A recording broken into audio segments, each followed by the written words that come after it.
El Señor esté con ustedes.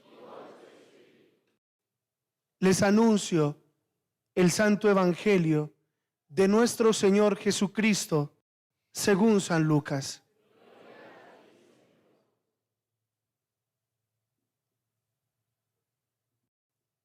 En aquel tiempo designó el Señor otros 72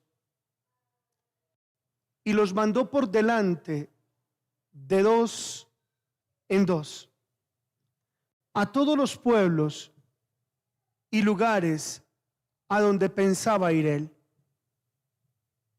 Y les decía: la mies es abundante y los obreros pocos.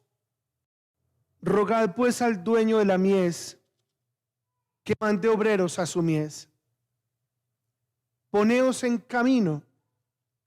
Mirad que os mando como ovejas en medio de lobos. No llevéis talega, ni alforja, ni sandalias, y no os detengáis a saludar a nadie en el camino. Cuando entréis en una casa, decid primero: paz a esta casa.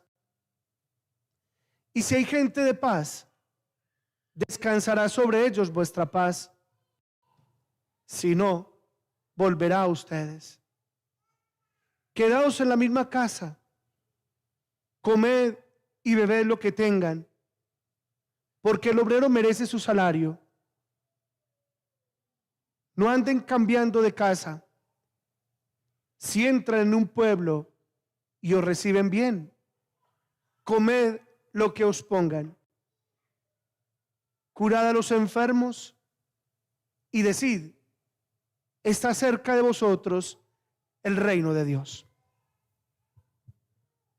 Palabra del Señor.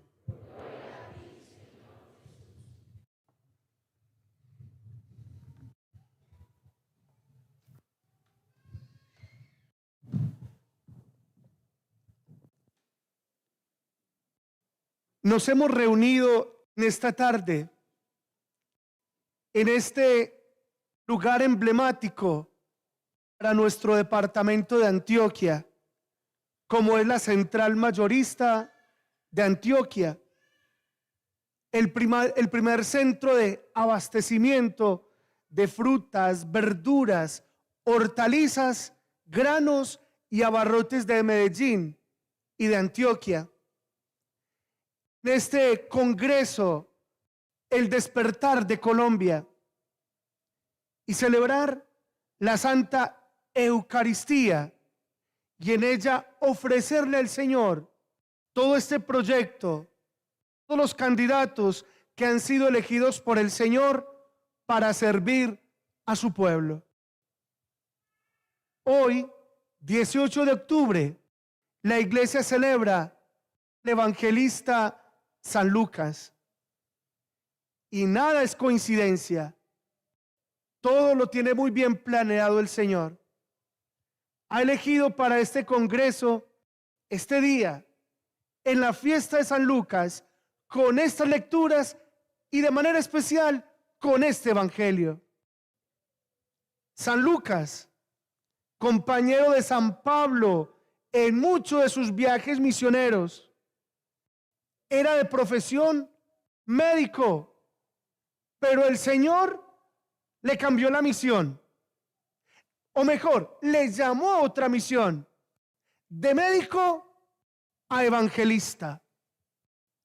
Como también a ustedes, queridos hermanos, candidatos que han sido llamados desde sus condiciones particulares para ser servidores públicos. Es decir, como San Lucas, ustedes también han recibido otro llamado, otra misión. Pero dejemos que sea la misma palabra de Dios quien ilumine este momento en particular, porque toda ella nos habla al hoy de nuestra vida. Empezaba el evangelio diciendo que en aquel tiempo el Señor designó otros 72. Lo mismo podemos decir hoy, que en aquel tiempo, año 2023, el Señor designó a otros 72, que son ustedes, queridos candidatos de Unión Familia. Dice el Señor que eligió a otros, quiere decir que ya había elegido y ya había designado a otros. Y sí, el Señor ya había designado a dos, a quienes los envió juntos, como lo dice, de dos en dos. Recordemos que en las pasadas elecciones legislativas del año 2022, exactamente el domingo 13 de marzo, el Señor designó a Oscar Mauricio Giraldo Hernández como senador de la República y a Luis Miguel López Aristizábal como miembro de la Cámara de Representantes para este periodo del 2022-2026, a los dos juntos.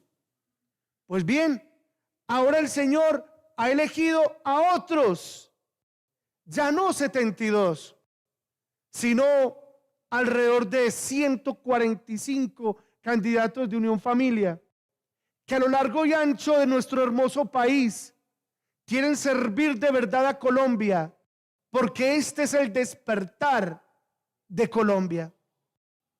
Y le pedimos al Señor por estos elegidos, y le pedimos al Señor que el milagro que Él obró hace 19 meses, ahora una vez más, se vuelva a repetir. Porque Colombia necesita de ustedes, porque Colombia necesita de Unión Familia, porque Colombia necesita lo que alguna vez dijo el Papa León XIII, el reinado social de Cristo, que Cristo es la verdad, que Cristo que es el camino y que Cristo que es la vida, reina en todos los ambientes sociales.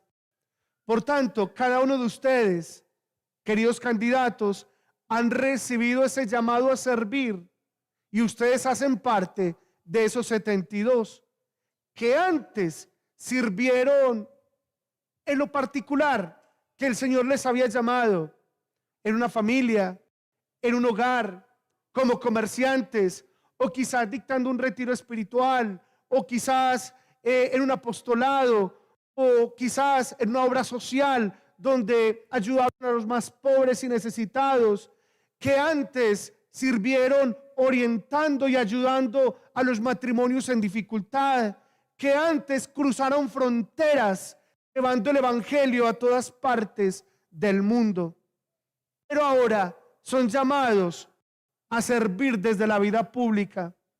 Eso sí, no confiando en sus propias fuerzas o en sus propias capacidades, sino colocando en primer lugar a Dios ante quienes deben de estar de rodillas, temerosos de fallarle a Él, pero también confiando y apoyando en este equipo de conciudadanos y de Unión Familia que lo respaldarán siempre. Pero continúa el Evangelio diciendo que el Señor los mandó por delante a todos los pueblos y lugares a donde pensaba ir Él. Sí, el Señor los envía por delante porque Él quiere llegar a esos lugares, a esos pueblos, a esas ciudades donde hay pobreza, donde hay injusticia social, donde hay necesidades básicas por resolver y donde hay vidas que salvar y donde hay almas que cuidar. Además dice que la mies es abundante, pero los obreros son pocos. Sí, es verdad. Son 145 candidatos para una mies tan abundante, pero ustedes no están solos. Hay un pueblo orando por ustedes, porque como nunca, ahora ustedes necesitan de la oración, porque el Señor continúa en el Evangelio diciendo que a ustedes los manda como corderos en medio de lobos. Sí, en medio de lobos. Un mundo de lobos que piensa como lobos. Un mundo de lobos que no tiene escrúpulos. Un mundo de lobos que ama la corrupción. Un mundo de lobos que piensa que la vida no es sagrada. Que piensa que te puedes aprovechar de los demás y sacarle réditos y sacarle beneficios a los demás. Un mundo de lobos que no tiene problemas en poseer, en dominar, en alcanzar, en conseguir, en usar, en usufructuar a cualquier precio, haciendo cualquier daño. Un mundo de lobos que habla mal los unos de los otros, que atacan, que insultan, que rodean, que calumnian, que injurian, que con sus chismes hacen daño. Un mundo de lobos que manda odio por las redes sociales. Un mundo de lobos que se burla a los demás y los infaman y que no se conmueve ante las lágrimas del que sufre o del que es atacado o del que es perseguido. Un mundo de lobos que no tiene problema en difamar y en hacer aparecer como verdades terribles mentiras. Un mundo de lobos con odios, rencores que se pasan unos a otros. Un mundo de lobos que solo piensan en destruir la vida antes del nacimiento y en el deterioro de la misma. Un mundo de lobos donde se ataca la dignidad humana. Un mundo de lobos donde no se plantea que la vida sea servicio a los demás, sino servicio para sí mismo. Un mundo de lobos que disfruta y goza, quitándole la inocencia y la pureza a los niños con ideologías perversas e inicuas. Un mundo de lobos que no entiende que la vida es construir la paz, porque creen en la violencia, en la imposición, en la brusquedad, en devolver el golpe, en odiar con todo el rencor que se pueda tener en el alma. Un mundo de lobos que no entiende que la felicidad está en ser perseguidos por causa de la justicia, porque lo que le gusta al mundo de los lobos es el aplauso, es el reconocimiento, los miles y miles de likes en no sé cuántas redes sociales. No importa todo lo que tengas que hacer y aparentar, no importa cuántas cosas se tengan que decir o hacer, no importa cuántas fotos tengas que publicar y no importa cuánto tengas que traicionar tu corazón y tus valores con tal de ser reconocido y que los lobos te aplaudan y aúllen a la luna cuando tú publiques algo. El mundo de los lobos, hay de todo eso, y a este mundo de lobos los envía Jesús como ovejitas. Pero continúa Jesús diciendo que cuando entréis en una casa o en el lugar donde se encuentren, digan primero, paz a esta casa. ¿Y saben por qué? Porque el Señor los envía como servidores de la paz, como misioneros de la paz, como instrumentos de paz y como artesanos de paz. Y ahora más que nunca, cuando hay toda una invasión ideológica diciéndole a los niños y a los jóvenes que la violencia funciona, que los problemas se arreglan con violencia, que los derechos se piden y se exigen con violencia. Todos son derechos y derechos y derechos y derechos, pero nadie habla y mucho menos se sacrifica cumpliendo los deberes. Y si nadie cumple los deberes, no vamos a tener un país mejor. Al contrario, vamos a tener anarquía y vamos a tener caos, y tarde o temprano una bofetada de la violencia te tocará a ti, me tocará a mí, nos tocará a todos. Y hoy desafortunadamente hay un exacerbamiento de los derechos y un empobrecimiento de los deberes. Unido a esto, necesitamos que Dios y su enseñanza bendita vuelva a reinar en Colombia y en cada uno de los corazones. Porque cuando Dios no reina en el corazón, el otro ya no es mi hermano, el otro es mi rival, el otro es mi enemigo. Si Dios reina, podemos entonces preguntar, ¿qué nos pide Dios a nuestra patria? ¿Qué nos pide Dios que hagamos socialmente? ¿Cuál es la obra que Dios nos pide? ¿Será que el mundo se arregla a punta de tamborazos, manifestaciones, pedreas y destrucción? Jamás. O el mundo se arregla con el ejercicio, la caridad y la misericordia, con aquello que decía Jesús en el capítulo 25 de Mateo: dar de comer al hambriento, dar de beber al sediento, vestir al desnudo, acoger al inmigrante, visitar al enfermo, preocuparnos por el encarcelado. El mundo será mejor a punta de caridad, a punta de misericordia, a punta de amor. Claro que el mundo sería distinto si la caridad reinara, pues es justamente la palabra de Dios la que ilumina el quehacer diario. Es más, existen 2 mandamientos de la ley de Dios que defienden la propiedad privada. El 7º que dice no robarás y el 10º que dice no codiciarás los bienes ajenos. Por tanto, la palabra de Dios nos enseña que la propiedad privada es algo que no se debe violar. Lo tuyo es tuyo, lo mío es mío. Y si quiero los bienes tuyos, los tenemos que comerciar o negociar, tal como nos enseña el libro de los Hechos de los Apóstoles. Pero también el 5.º mandamiento de la ley de Dios, que nos pide defender la vida en todas sus etapas, desde la concepción hasta su muerte natural. Por eso categóricamente afirma: no matarás. Pero también el 4.º mandamiento de la ley de Dios, que nos pide honrar y defender la santidad familiar. Padre, madre, hijos, porque la familia es la célula básica de la sociedad, porque nadie nace de un árbol, nacemos de papá y mamá.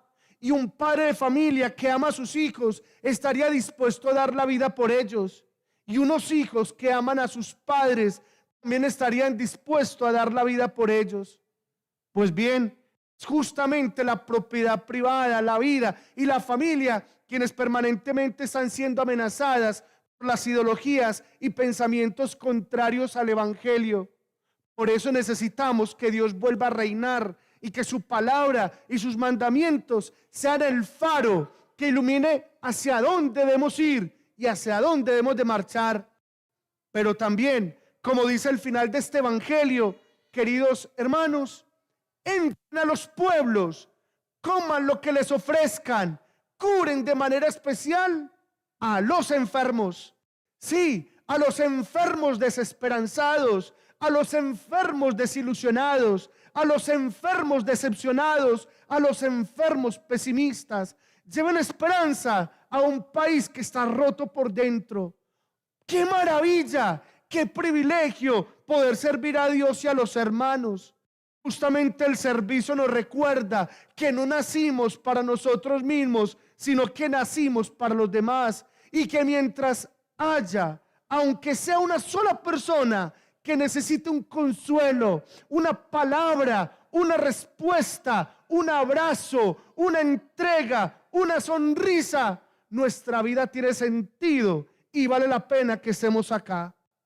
Que el Señor a todos ustedes los bendiga, que se obre nuevamente el milagro, que todos sean elegidos y que cada uno de ustedes den gloria a Dios a través de sus vidas en cada uno de los lugares donde Él nos envía a servir, y que viva Cristo Rey y también Nuestra Señora, la Virgen del Rosario de Chiquinquirá. Amén.